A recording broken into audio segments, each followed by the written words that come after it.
Anoche enajast por algo, y esta manana ni siquiera pudes recordar que fue. O tal vez fuiste a la cocina a buscar algo, pero cuando llegaste allí, olvidaste completamente lo que necesitabas. Si tu respuesta es sí, entonces lo que estoy a punto de contar en los próximos 20 minutos literalmente cambiará la forma en que ves el estrés para siempre. Bienvenido a mi canal. Durante los últimos 15 años, he visto miles de pacientes entrar por las puertas de mi clínica. Y sabes que, casi todos ellos dijeron exactamente lo mismo. Doctor, creo que me estoy volviendo loco. No puedo recordar las cosas, me irrito por cosas pequeñas, entro en pánico sin razón. Y cuando miraba sus esquinios cerebrales, la verdad estaba justo allí frente a mí. El estrés estaba donando silenciosamente su cerebro. Y lo más probable es que te es sucediendo ahora mismo mientras ves este video. Déjame contar sobre un paciente que nunca olvidé. Su nombre era Ahmed, 34 años, un ingeniero de software exitoso. Vino a mi clínica un martes por la tarde. Y pude ver el miedo en sus ojos. Si sento y dijo, doctor, algo está seriamente mal conmigo. Hace 3 días, estaba en una reunión importante con un cliente. Estaba presentando nuestro proyecto, y de repente, a mitad de frase, olvidé de que estaba hablando. Completamente en blanco. Todos me estaban mirando. Solo me quedé al como un tonto durante lo que pareció una eternidad. Le pregunté, Ahmed, ¿cuántos sobre tus niveles de estrés? Él se rió nerviosamente y dijo, doctor, todos tienen estrés. Lo estoy manejando bien. Pero luego le pedí que describiera un día típico en su vida. Se despierta a las 5:30 am, revisa su teléfono antes de que sus pies toquen el suelo. 15 correos y esperando. Se salta el desayuno porque hay una llamada matutina con el equipo de Estados Unidos. El almuerzo suele ser un sándwich en su escritorio mientras programa. Trabaja hasta las 8 p.m., a veces hasta las 10 p.m., llega a casa, cena mientras ve noticias o navega por las redes sociales, se queda dormido alrededor de la medianoche, a veces a la 1 a.m. Su esposa se queja de que ya no habla con ella. Su hija de 6 años pregunta por qué papi siempre está en la laptop. Mira a Ahmed y le dice, no lo estás manejando. Tu cerebro está gritando pidiendo ayuda, pero has dejado de escuchar. Sus ojos se llenaron de lágrimas.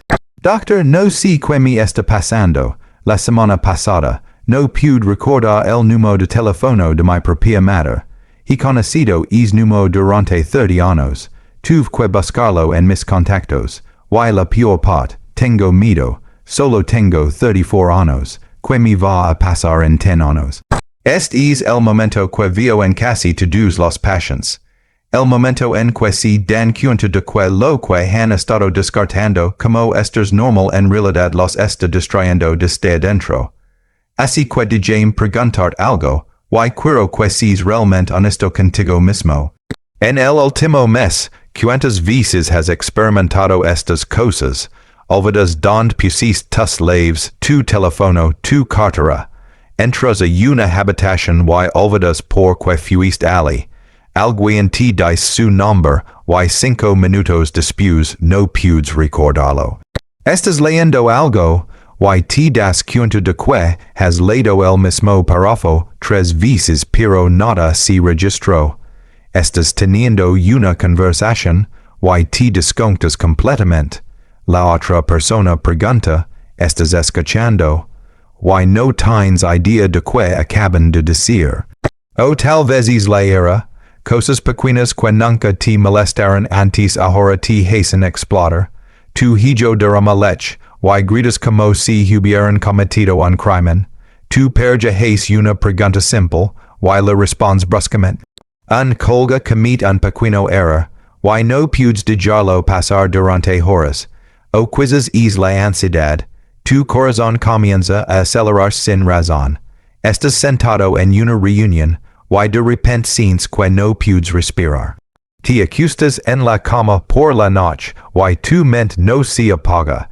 Una preocupación leva a otra, luego a otra, y antes de que te des cuenta, son las 3 a.m. y estás catastrofizando sobre todo en tu vida. Si incluso una de estas te suena familiar, tu cerebro te está enviando una señal de SOS. Y esto es lo que la mayoría de la gente no entiende. Esto no es solo estás, esto no es solo estar cansado, esto es tu cerebro cambiando físicamente, y no de una buena manera. Déjame explicar exactamente qué está sucediendo dentro de tu cabeza ahora mismo, y te prometo que, una vez que entiendas esto, nunca ignorarás estas señales nuevamente. Cuando experimentas estas, y si una fecha límite en el trabajo, una pelea con alguien que amas, o simplemente estar sentado en el tráfico, tu cerebro libera una sustancia química llamada cortisol. Ahora, el cortisol no es el enemigo, en la cantidad correcta, en realidad es útil, es lo que ayudó a nuestros ancestros a huir de los depredadores, es lo que te ayuda a mantener alerta durante una presentación importante. El problema no es el cortisol en sí. El problema es el cortisol crónico, continuo, interminable inundando tu cerebro día tras día, semana tras semana, mes tras mes. Piénsalo de esta manera. Imagina que tienes un mozo jardín. Un poco de agua todos los días ayuda a las plantas a crecer, pero que pasaría si abrieras el grifo de agua, y simplemente lo dejaras corriendo 24 horas al día, 7 días a la semana. El jardín se inundaría. Las raíces se pudrirían, las plantas morirían. Eso es exactamente lo que el estrés crónico le hace a tu cerebro. Lo anda con cortisol hasta que las cosas comienzan a descomponerse. Y aquí es donde se pone realmente aterrador. El cortisol se dirige a 3 áreas específicas de tu cerebro. Estas no son áreas aleatorias. Estas son las partes más críticas que te hacen ser tú. Déjame desglosar esto de una manera que tenga sentido. Área número 1 se llama el hipocampo. Imagina esto como el disco duro de tu cerebro, donde se almacenan todos tus recuerdos. Cada fiesta de cumpleaños a la que has asistido, el nombre de cada amigo, cada contraseña que has creado, cada habilidad que has aprendido. Todo está almacenado aquí. Cuando los niveles de cortisol permanecen altos durante demasiado tiempo, el hipocampo literalmente comienza a encogerse. No estoy hablando metafóricamente. Los esquinios cerebrales muestran que realmente se hace más pequeño. Y a medida que se encoge, tu capacidad para formar nuevos recuerdos y recordar los antiguos comienza a fallar. Por esto Ahmed no podía recordar el número de teléfono de su madre. Por esto olvidas por qué entraste a una habitación. Por esto conoces a alguien nuevo. Te dicen su nombre. Y 30 segundos después se ha ido. Tu hipocampo se está ahogando en cortisol. Y está luchando por hacer su trabajo. Ahora aquí está la parte aterradora. Los estudios muestran que las personas con estrés crónico tienen un hipocampo hasta un 20% más pequeño que las personas que mantienen bien su estrés, 20%. Imagina perder el 20% de la capacidad de almacenamiento de tu teléfono. Eso es lo que le está pasando a tu centro de memoria. Área número 2 es la corteza prefrontal. Este es el CEO de tu cerebro. Es el tomador de decisiones ejecutivo. Es responsable de planificar, enfocarse, controlar tus impulsos, resolver problemas y básicamente ser un ser humano racional. Cuando el estrés inunda tu cerebro con cortisol, la corteza prefrontal comienza a debilitarse. Las conexiones entre las neuronas comienzan a romperse. Y cuando tu CEO es débil, el caos estalla. Por esto ya no puedes concentrar en una tarea. Comienzas algo, te distraes, comienzas otra cosa, te distraes de nuevo. Al final del día has comenzado 10 cosas y no has completado nada. Por esto tomas decisiones impulsivas que luego lamentas. Envías un correo inmediato y inmediatamente decides poder retractar. Compras algo que no necesitas porque no pudiste controlar el impulso. Dices algo hiriente a alguien que amas, y en el momento en que sale de tu boca, piensas, porque dije eso. Por esto las pequeñas decisiones se sienten abrumadoras. Alguien pregunta que quieres para cenar, y genuinamente no puedes decidir. No es que est siendo difícil, tu centro de toma de decisiones está comprometido. Ahmed me dijo algo que me rompió el corazón. Dijo, doctor, solía ser tan bueno en mi trabajo. Podía resolver problemas completos en minutos. Ahora miro mi pantalla durante horas y nada tiene sentido. Siento que me estoy volviendo estúpido. Le dije, no te estás volviendo estúpido. Tu cerebro está exhausto. Hay una gran diferencia. Y luego está el área número 3, la amígdala, es el sistema de alarma de tu cerebro, es lo que detecta el peligro y activa tu respuesta de lucha o huida.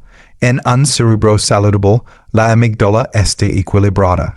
Te advierte cuando hay peligro real, como cuando un auto está a punto de golpearte, o cuando estás en una amenaza física real. Pero cuando estás bajo estrés crónico, sucede algo extraño. Mientras el hipocampo y la corteza prefrontal se están encogiendo y debilitando, la amígdala hace lo contrario. Cris se vuelve hiperactiva. Es como tener una alarma de humo que se activa cada vez que giras agua. Por esto te sientes ansioso sin razón. Estás sentado en tu sofá, nada está mal, pero tu corazón está acelerado y sientes que algo terrible está a punto de suceder. Por esto piensas demasiado en todo. Un amigo no responde a tu mensaje y de repente estás convencido de que te odian. Tu jefe quiere hablar contigo y inmediatamente piensas que te van a despedir. Tu cuerpo siente una sensación extraña y estás convencido de que tienes una enfermedad grave. Ahmed lo describió perfectamente. Dijo, doctor, siento que estoy viviendo en miedo constante. Es agotador. Estoy cansado de tener miedo todo el tiempo, pero no puedo apagarlo. Y esa es la frase clave. No podía apagarlo. Porque su amígdala estaba atascada en exceso, constantemente escaneando amenazas que no existen. Ahora, déjame pintarte una imagen de lo que sucede cuando las tres de estas áreas se ven afectadas simultáneamente. Te despiertas por la mañana y sientes ansioso. Tu amígdala está disparando. No puedes recordar a dónde pusiste las llaves de tu auto. Tu hipocampo está luchando. Intentas planificar tu día, pero te sientes abrumado y no puedes priorizar. Tu corteza prefrontal está débil. Llegas al trabajo y alguien hace un pequeño comentario. Normalmente lo ignorarías, pero hoy lo tomas personalmente, te enojas. No puedes dejarlo pasar. Esa es tu corteza prefrontal debilitada falando en regular tus emociones, combinada con tu amígdala hiperactiva reaccionando exageradamente una amenaza menor. Para la tarde has olvidado la mitad de las cosas que necesitabas hacer. Estás respondiendo bruscamente a la gente. No puedes concentrarte. Sientes que estás perdiendo la cabeza. Y la peor parte. Vas a casa y lo haces todo de nuevo mañana. Día tras día. Semana tras semana. Mes tras mes, tu cerebro está literalmente cambiando de forma, y te preguntas por qué ya no te sientes como tú mismo. Pero aquí es donde la historia da un giro. Recuerdo a Ahmed sentado en mi clínica, lágrimas en sus ojos, convencido de que estaba roto sin remedio. Le dije algo que cambió todo. Dije, Ahmed, tu cerebro tiene un superpoder del que la mayoría de la gente ni siquiera sabe. Se llama neuroplasticidad. Se vea confundido así que lo explique. Tu cerebro no es como una máquina que, una vez danada, permanecerá danada para siempre. Tu cerebro está vivo, puede sanar, puede repararse, literalmente puede recabelarse a sí mismo y crear nuevas conexiones. Pero y esto es crucial, solo puede hacer esto si le das el ambiente adecuado. La mostra esquenios cerebrales de otros pacientes. Personas que habían tenido donos similares, síntomas similares, miedos similares. Y luego la mostra sus esquenios 6 meses después de que hicieron cambios específicos. La diferencia era notable. El hipocampo había vuelto a crecer, la corteza prefrontal se había fortalecido, la amígdala se había calmado. Ahmed miro esas imágenes y pregunto, ¿es esto realmente posible? ¿Puede mi cerebro realmente sanar? Dije, no solo puede sanar, sino que si haces lo que estoy a punto de decir, sentirás la diferencia en semanas, no meses. Así que le di a Ahmed un protocolo, no procedimientos médicos complicados, no tratamientos costosos. Pasos simples, científicamente probados que cualquiera puede hacer. Y antes de decir cuáles son esos pasos, quiero que entiendas algo crucial. Tu cerebro no se dañó de la noche a la mañana, así que tampoco sanará de la noche a la mañana. Pero aquí están las buenas noticias. Comenzarás a sentir mejor mucho más rápido de lo que piensas. Algunos de mis pacientes reportan cambios dentro de la primera semana. Al final del primer mes, la mayoría de las personas dicen que se sienten como una persona completamente diferente. El paso 1 es algo que llamo la regla de los 90 minutos. Esto es lo que la investigación ha descubierto. Tu cerebro opera en ciclos naturales de aproximadamente 90 minutos. Después de 90 minutos de actividad enfocada, tu cerebro necesita un descanso. No un descanso de desplazamiento por el teléfono. No un descanso de redes sociales. Un descanso real. Esto significa que cada 90 minutos, detienes lo que estás haciendo durante 10 minutos. Te alejas de tu pantalla. Sales afuera si es posible, miras algo lejano para descansar tus ojos, respiras profundamente, estiras tu cuerpo, tal vez caminas un poco, tal vez simplemente te sientas y no haces absolutamente nada. La mayoría de la gente piensa que esto es una pérdida de tiempo. Estoy demasiado ocupado para descansos, dicen, pero esto es lo que muestra la ciencia. Cuando tomas estos descansos, tus niveles de cortisol caen significativamente en minutos. Tu corteza prefrontal tiene la oportunidad de reiniciarse. Tu hipocampo consolida la información que acabas de aprender. No estás perdiendo el tiempo. Literalmente estás sanando tu cerebro. Ahmed era escéptico. Dijo, doctor, tengo reuniones consecutivas todo el día. No puedo simplemente desaparecer durante 10 minutos. Le dije, ya estás desapareciendo mentalmente durante esas reuniones porque tu cerebro está exhausto.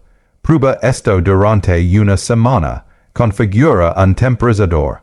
Cada 90 minutos, toma un descanso de 10 minutos. Dile a la gente que tienes una condición médica que lo requiere si necesitas una excusa. Lo intento. Una semana después me llamó. Dijo, doctor, no puedo creer que es diciendo esto, pero me siento más agudo. Estoy reteniendo mejor la información. Estoy menos irritable. Y lo más raro. En realidad estoy haciendo más en menos tiempo porque cuando estoy trabajando, en realidad estoy enfocado. Es el poder de trabajar con el ritmo natural de tu cerebro en lugar de en contra de él. Paso 2. Y no puedo enfatizar esto lo suficiente. Es el sueño. 7 a 8 horas cada noche. No negociable. Si lo que estás pensando, estoy demasiado ocupado, dormir cuando est muerto, la gente exitosa duerme menos, déjame decir algo. Cada persona exitosa que conozco que mantuvo su éxito a largo plazo prioriza el sueño. ¿Sabes por qué? Porque el sueño es cuando tu cerebro hace su trabajo más importante. Cuando duermes, sucede algo increíble. Hey un sistema en tu cerebro llamado el sistema linfático. Piensa en el como el equipo de limpieza de tu cerebro. Durante el día, mientras tu cerebro está trabajando, crea productos de desecho, proteínas danadas, células muertas, toxinas. Estas se acumulan en tu tejido cerebral. Se pueden causan inflamación y daño. Pero cuando duermes, particularmente en sueño profundo, este sistema linfático se activa. El líquido cefalorraquídeo se lava a través de tu cerebro, eliminando toda esta basura, literalmente limpiando tu cerebro. Pero aquí está el truco. Esto solo sucede durante el sueño de calidad. Si solo estás durmiendo 5 o 6 horas, o si tu sueño es de mala calidad porque estás estresado o mirando pantallas antes de acostarte, este proceso de limpieza está incompleto. Imagina no sacar tu basura durante días. Eso es lo que está sucediendo en tu cerebro cuando no duermes lo suficiente. Esas toxinas se acumulan, dañan los neuronas, aumentan la inflamación, empeoran todo. Ahmed dormía tal vez 5 horas por noche, a veces menos. Trabajaba hasta la medianoche, luego se acostaba en la cama desplazándose por su teléfono durante otra hora, luego daba vueltas porque su mente no se apagaba. La dije, tu cerebro ha estado viviendo en un montón de su propia basura durante años. Necesitamos limpiar la casa. Le di un protocolo de sueño, sin pantallas una hora antes de acostarse, mantener el dormitorio fresco, oscuro y silencioso. Misma hora de acostarse cada noche, incluso los fines de semana. Si su mente ca, escribir sus pensamientos en un diario para sacarlos de su cabeza. Las primeras noches fueron difíciles, dijo que se sentía inquieto. Pero para la segunda semana algo cambió, comenzó a quedarse dormido más rápido, se despertaba sintiéndose realmente renovado por primera vez en años, y esto es lo que notó, su memoria mejoró notablemente. Las cosas que la gente le decía realmente se quedaban. No estaba olvidando para que había entrado a una habitación. Su toma de decisiones mejoró, y esa ansiedad constante de fondo comenzó a desvanecerse. El paso 3 es el movimiento. No estoy hablando de convertir en un culturista o correr maratones. Estoy hablando de 30 minutos de movimiento todos los días. Caminar, bailar, yoga, nadar, andar en bicicleta. Cualquier cosa que haga que tu cuerpo se mueva, y tu ritmo cardíaco aumenta un poco. Aquí está porque esto es absolutamente crucial. Cuando mueves tu cuerpo, tu cerebro libera una sustancia química llamada BDNF, factor neurotrófico derivado del cerebro. Piensa en BDNF como fertilizante para tu cerebro. Estimula el crecimiento de nuevas neuronas, fortalece las conexiones entre las neuronas existentes, literalmente hace que tu hipocampo crezca. Recuerdas como dije que el estrés crónico encoge tu hipocampo. El ejercicio revierte eso. Los estudios muestran que las personas que hacen ejercicio regularmente tienen hipocampos más grandes y saludables que las personas que no lo hacen. Pero mejora. El movimiento también reduce el cortisol. Aumenta las endorfinas, esas sustancias químicas que te hacen sentir bien. Mejora el flujo sanguíneo a tu cerebro, trayendo oxígeno y nutrientes. Reduce la inflamación en todo tu cuerpo, incluido tu cerebro. Y quizás lo más importante, le da a tu mente un descanso de la preocupación y el estrés constantes. Cuando estás enfocado en que tu cuerpo se mueva, tu cerebro tiene la oportunidad de descansar de pensar demasiado. Ahmed odiaba el ejercicio. Dijo que no tenía tiempo, no lo disfrutaba, no veía el punto. Le dije, no tienes que amarlo, solo tienes que hacerlo. Comienza con 10 minutos de caminata. Solo camina por tu vecindario. Eso es todo. Accedió a regañadientes. La primera semana se arrastró para dar caminatas de 10 minutos. Para la tercera semana, naturalmente lo había aumentado a 20 minutos pork, en sus palabras, es el único momento en que mi mente se siente tranquila. Para la sexta semana, estaba caminando de 30 a 40 minutos y realmente esperándolo con ansias. Me dijo, doctor, no sé cómo explicarlo, pero después de caminar, siento que mi cerebro funciona mejor, como si alguien despejara la niebla. El paso cuatro es algo que suena simple pero es increíblemente poderoso. Ejercicios de respiración, específicamente lo que le enseña a Ahmed se llama respiración de caja, 4 segundos respirando por la nariz. Mantén durante 4 segundos. Exhala por la boca durante 6 segundos. Mantén durante 4 segundos. Repite este ciclo durante 5 minutos. Haz esto 3 veces al día, mañana, tarde y antes de acostarte. Aquí está la ciencia detrás de esto. Cuando haces respiración lenta y controlada, activas algo llamado el nervio vago. Este nervio conecta tu cerebro con tu corazón, pulmones y sistema digestivo. Cuando el nervio vago se activa, envía una señal a tu cerebro que dice, todo está bien, estás a salvo, puedes relajarte. Esto inmediatamente comienza a reducir el cortisol, calma tu amígdala, ayuda a tu corteza prefrontal a recuperar el control.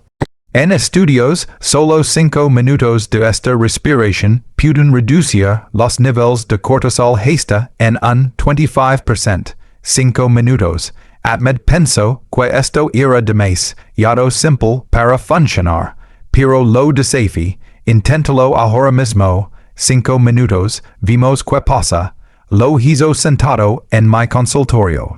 Cuando terminó, abrió los ojos y dijo me siento diferente, más tranquilo. Dije, es tu sistema nervioso cambiando del modo de lucha o huida al modo de descanso y digestión.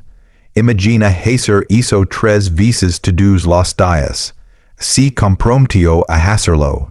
Un mes después me dijo que los ejercicios de respiración eran ligeramente más poderosa que le había dado.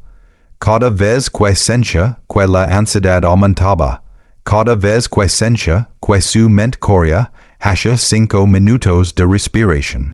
Se convirtió en su botón de reinicio. Ahora, esto es lo que le sucedió a Ahmed durante los siguientes 6 meses. Semana 1, comenzó a notar pequeñas mejoras, mejor enfoque, memoria ligeramente mejor. Un poco menos irritable. Mes 2, su esposa comentó que parecía más presente, más como su antiguo yo. Y no le estaba respondiendo bruscamente. En realidad estaba escuchando cuando ella hablaba. Mes 3, tuvo otra presentación en el trabajo. Esta vez no se quedó en blanco, estaba claro, confiado, articulado. Sus colegas notaron la diferencia. A los 6 meses, Ahmed regresó para un escaneo cerebral de seguimiento. Sac sus imágenes una al lado de la otra. El antes y después miró la pantalla con incredulidad. ¿Es mi cerebro? Preguntó. La diferencia era visible incluso para él. Su hipocampo había vuelto a crecer. Su corteza prefrontal mostraba una conectividad más fuerte. Su amígdala se había normalizado. Le dije, esto es lo que sucede cuando le das a tu cerebro lo que necesita. Esto es la neuroplasticidad en quien comenzó a lograr no lágrimas tristes, alivio alegría. Dijo, pensé que me había perdido a mí mismo. Pensé que nunca me sentiría normal de nuevo. Pero aquí está la parte más importante de la historia de Ahmed. No hizo nada extraordinario. No tomó medicamentos costosos. No se sometió a tratamientos radicales. Simplemente hizo 4 cambios. Descansos de 90 minutos. 7 a 8 horas de sueño. 30 minutos de movimiento diario. 5 minutos de respiración 3 veces al día. Eso es todo. Esas 4 cosas revertirán meses, tal vez años de daño. Ahora quiero hablar directamente. Si has visto hasta aquí, si has resonado con algo de lo que he dicho, Tu cerebro está tratando de decirte algo. Esos momentos do olvido no son momentos lindos de la tercera edad si tienes 30 o 40 años. Esa irritabilidad no es solo tu personalidad. Esa ansiedad no es solo quien eres. Estos son síntomas, banderas rojas. Tu cerebro está bajo ataque del estrés crónico, y te está regando que hagas algo al respecto. Esto es lo que quiero que entiendas. Cada día que ignoras estas señales, el daño se acumula. Tu hipocampo se encoge un poco más. Tu corteza prefrontal se debilita un poco más. Tu amígdala se vuelve un poco más hiperactiva. Pero aquí está el otro lado. Cada día que implementas incluso uno de estos pasos, comienzas a sanar, comienzas a revertir el daño. Comienzas a recuperar a ti mismo. He trabajado con cientos de pacientes como Ahmed, personas que pensaban que estaban rotas, personas que estaban aterrorizadas de tener Alzheimer de inicio temprano o alguna enfermedad terrible. Y casi todas ellas, una vez que abordaron su estrés crónico, una vez que le dieron a su cerebro el ambiente que necesitaba para sanar, mejoraron. No todos perfectamente, pero significativamente, notablemente, cambiando sus vidas de manera mayor. Así que aquí este mi desafío para ti. No intentes hacer todo a la vez. Eso es abrumador, y cuando la gente se abruma, no hace nada.